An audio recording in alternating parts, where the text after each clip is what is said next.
tous. Dans cette séance, nous allons étudier un système en mécanique du point.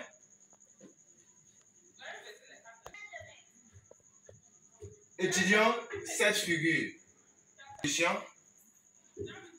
Donner maintenant la nature du système étudié.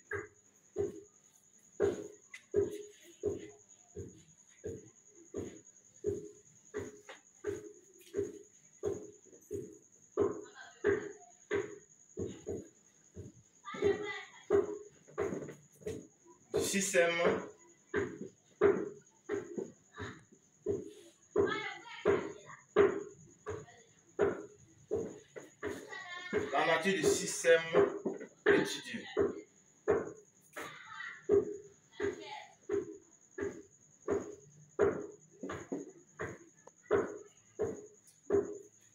La nature du système étudié. 2 points. La nature du système étudié est un solide de masse M.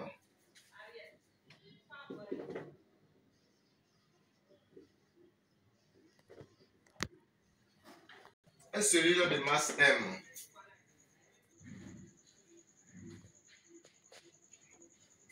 Ensuite, le référentiel est un référentiel terrestre supposé galiléen.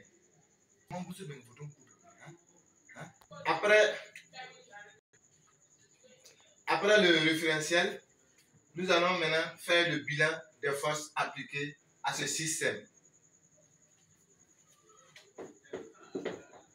Le bilan des forces, nous avons le poids S du solide, nous avons la réaction R du support, nous avons aussi la force de frottement F.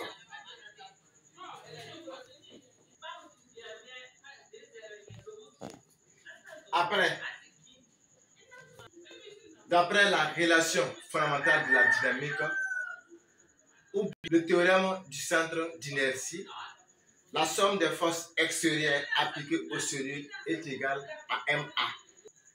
La somme des forces extérieures est égale à MA. Nous avons le poids P, la réaction, et puis maintenant la force de frottement qui est égale à MA. Procédons maintenant par projection pour déterminer les composantes des différentes forces. Maintenant aux projections. Alpha, c'est l'angle que fait l'autre là, la pente et l'horizontale. On va projeter maintenant le poids P sur l'axe X.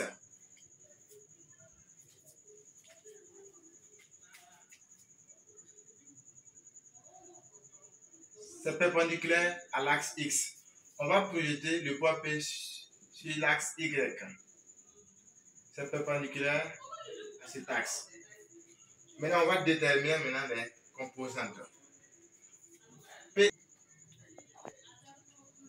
Maintenant, l'angle alpha, si on projette l'autre là, le poids P sur l'autre là, l'axe X, alpha va se retrouver l'autre là, à ce niveau. Si on projette le poids P sur l'axe Y, l'angle alpha va se retrouver à ce niveau. Maintenant, on voit que les deux angles sont alternes, internes. Maintenant, l'autre là, on va déterminer maintenant les composantes. Si on projette P sur l'axe X, là, on voit que c'est côté opposé. Donc, P X est égal à P cosinus et P sinus alpha.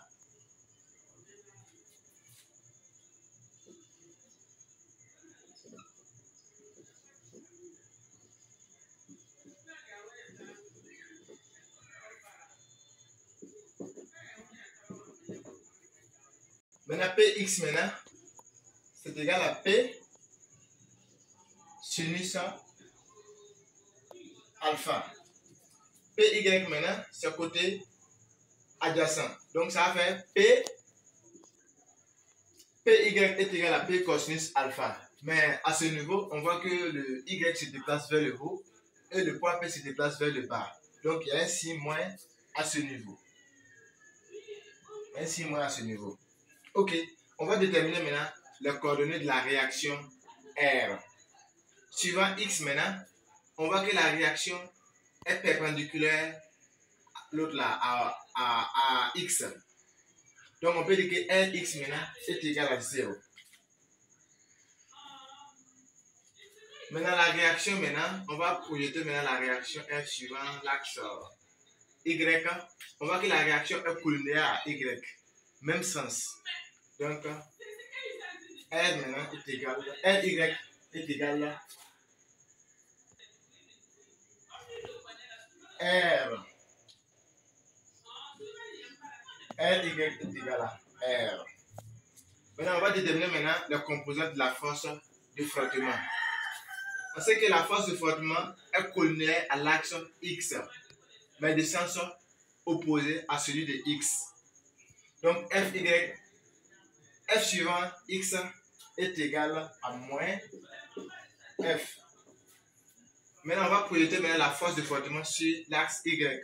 On voit que la force de frottement est perpendiculaire à Y. Donc, Fy est égal à 0. Maintenant, on va chercher le composant de l'accélération. À ce niveau, le solide se déplace suivant l'axe X. Donc, la composante de l'accélération suivant X, c'est égal à lui-même. Maintenant, on voit que l'axe X est perpendiculaire à Y. Ça veut dire que l'accélération au niveau de Y suivant Y est égal à 0.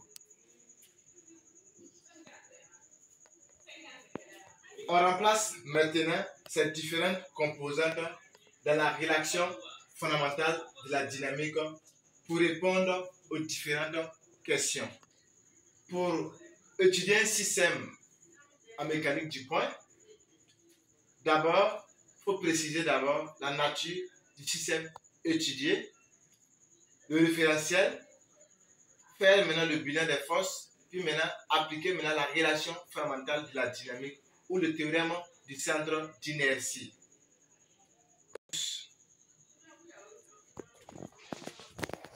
C'est fini? Allez, c'est